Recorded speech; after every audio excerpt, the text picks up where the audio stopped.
What if the reason your joints hurt isn't your age at all? What if the stiffness in your knees, the ache in your hips, or that sharp pinch in your shoulder has nothing to do with the number on your driver's license? We've been told for decades, sometimes even by well-meaning doctors, that joint pain after 60 is just normal wear and tear, that it's the price you pay for a life well lived. But what if that belief is wrong, and it's quietly holding you back from feeling better? I want you to imagine something simple. Picture a door hinge. When it squeaks or feels stiff, you don't throw away the door, you don't stop using it completely, you give it oil, tighten the screws, and suddenly it moves smoothly again. Your joints are no different. Pain doesn't always mean they're worn out beyond repair. Most of the time, it means they're under-lubricated, under-supported by muscle, or missing the nutrients they need to move without friction. And here's the truth nobody talks about. In many cases, you can restore comfort and protect your joints without a single pill. Not with some expensive injection, not with risky surgery, but with small, daily choices that tell your joints, I still need you, and I'm going to take care of you. If you've been believing that nothing can be done, or that the only options are prescriptions or procedures, stay with me, because over the next few minutes, I'm going to show you a different way. Let me introduce you to Daniel Foster, 68 years old, living in the warm suburbs of Phoenix, Arizona. Daniel was the kind of man who didn't just walk onto the golf course, he owned the place with his energy. 4 hours in the sun, moving from hole to hole, laughing with friends, feeling the grass under his shoes, that was his weekend ritual. Then, one spring morning, something changed. He swung his legs out of bed, stood up, and winced. The carpet under his feet felt like gravel. His knees were stiff, each step felt heavier than the last, and the short walk to the kitchen felt like a climb. At first, he brushed it off. Maybe I overdid it yesterday, he thought. But the stiffness didn't leave. In fact, it greeted him every morning like an unwelcome guest. He started avoiding the stairs in his own home. Grocery shopping became a slow, deliberate shuffle. And golf, his pride and joy, slipped quietly out of his life. When we sat down in my office, he looked me in the eye and said, "Doc, it's like I aged 10 years overnight. I'm not just losing my hobbies. I'm losing myself." And that's when it hit me, Daniel's story isn't rare. It's the reality for millions of men over 60 across America. Not because their joints are doomed, but because no one has shown them how to protect and rebuild joint health in a way that's natural, safe, and effective. The good news? Daniel's story didn't end there, and neither does yours. When Daniel first came to see me, he thought his knees were simply too old to fix. But here's what was really happening inside his body, and it might be the same thing happening in yours. First, the cartilage, that smooth, cushion-like layer that covers the ends of your bones, was losing some of its bounce. Think of it like the padding in your favorite chair. After years of use, it can get thinner, but it can also be maintained and even strengthened with the right approach. Second, the synovial fluid inside his joints, your body's natural joint oil, was becoming less effective. Without enough healthy fluid, the bones and cartilage rub together with more friction, and that's when stiffness and pain creep in. Third, the muscles surrounding the joint, especially in the legs, had weakened. Strong muscles act like shock absorbers, taking the load off your joints with every step. When those muscles shrink or lose strength, the joint takes more of the pounding. And here's something most people don't realize. Joint pain isn't just a wear and tear problem, it's also a circulation problem. Healthy blood flow brings oxygen and nutrients to the joint, and it helps remove waste products that cause inflammation. When circulation slows, healing slows too. So no, Daniel's joints weren't done for. They were simply under-supported, under-lubricated, and underfed.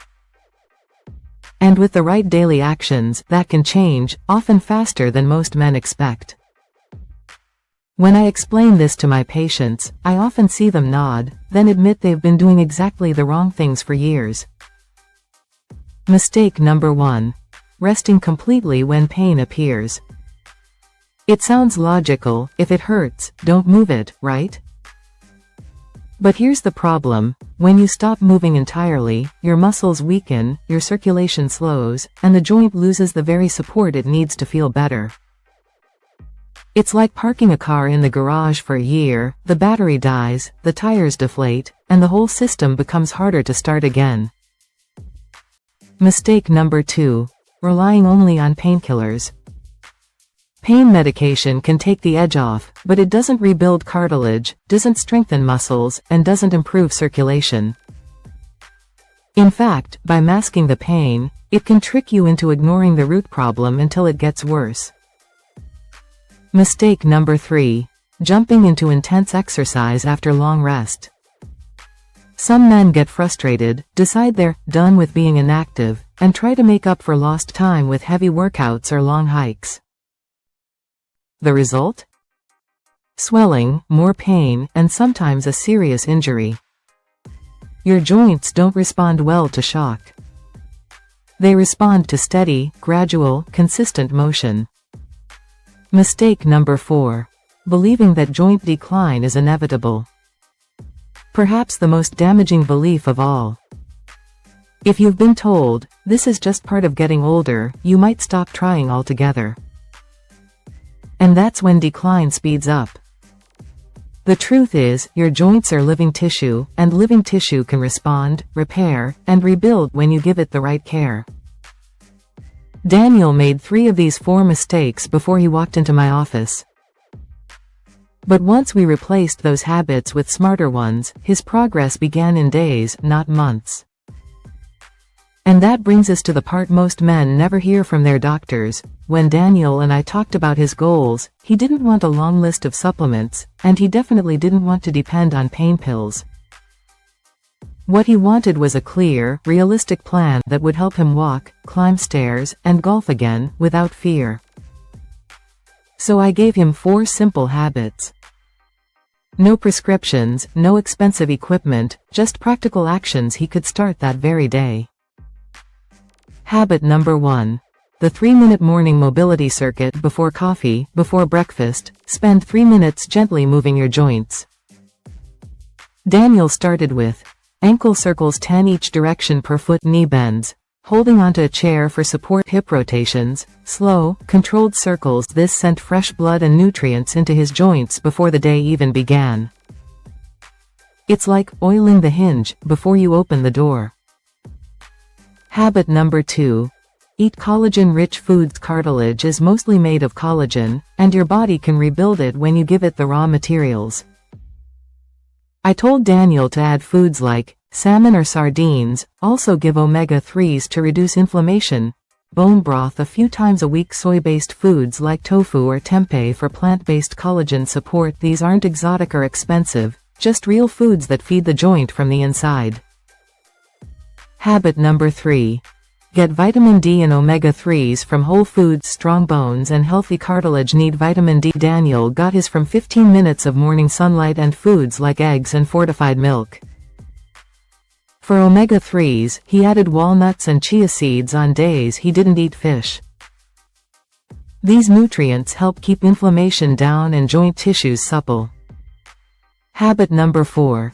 Combine deep breathing with light stretching at least once a day. Daniel would pause, stand tall, take slow deep breaths, and gently stretch his legs and back. Why? Because deep breathing expands the blood vessels, delivering more oxygen to the muscles around the joints, while stretching keeps those muscles long and flexible. Better oxygen plus better flexibility equals less stress on the joints. Within 2 weeks, Daniel told me, "Doc, my knees aren't barking at me every morning anymore." By the 4th week, he was back on the golf course, walking with confidence and, in his words, hearing less noise from my knees and more laughter with my friends. And here's the part I want you to remember. None of these habits are complicated. The key is doing them every day, because joints respond to consistency. When I give patients like Daniel these natural steps, the first question I usually hear is, "Doc, how long before I actually feel a difference?" The truth is, your joints are living tissue. And when you start feeding them the right nutrients, moving them the right way, and giving them daily care, they respond faster than most people expect. Day 1 to day 7, the first signals within the first week. Most men notice mornings feel a little less stiff. That rusty feeling when you first get out of bed begins to ease up. You may also find you can move through your morning routine without pausing to warm up quite as much. Daniel told me, "Doc, it's subtle, but I feel like my knees are waking up with me, not against me." Day 8 to day 14, moving with more ease. By the second week, you might feel lighter on your feet. Walking to the mailbox doesn't feel like a chore. Standing in the kitchen while cooking doesn't trigger that dull ache. The muscles around your joints are starting to regain strength, and blood flow is delivering more oxygen and nutrients where they're needed.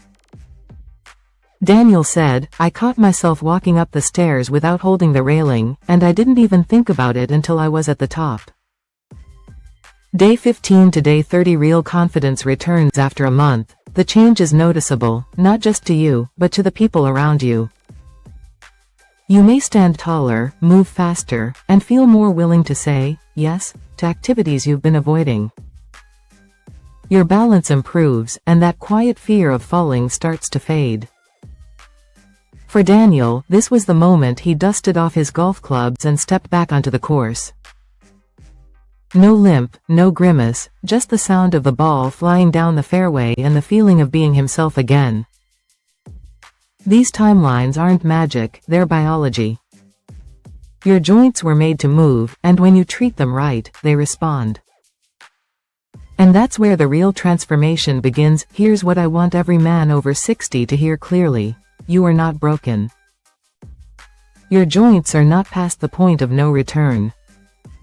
I've seen it too many times to believe otherwise.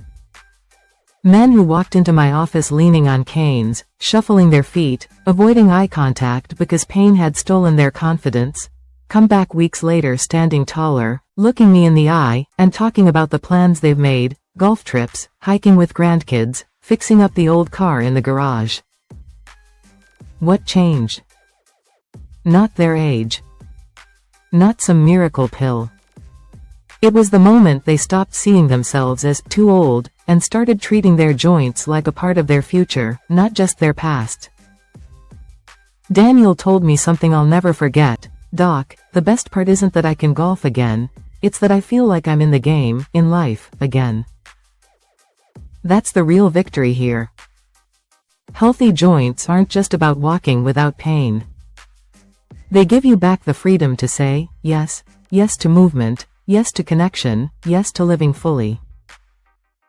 And when you realize that your body can still respond, still heal, you don't just protect your joints, you protect your independence, your dignity, and your joy. If Daniel's story sounded even a little like yours, I want you to remember, his turnaround wasn't luck. It was small, consistent actions done every day. And that's something every man over 60 can do, starting right now. But you don't have to walk this path alone.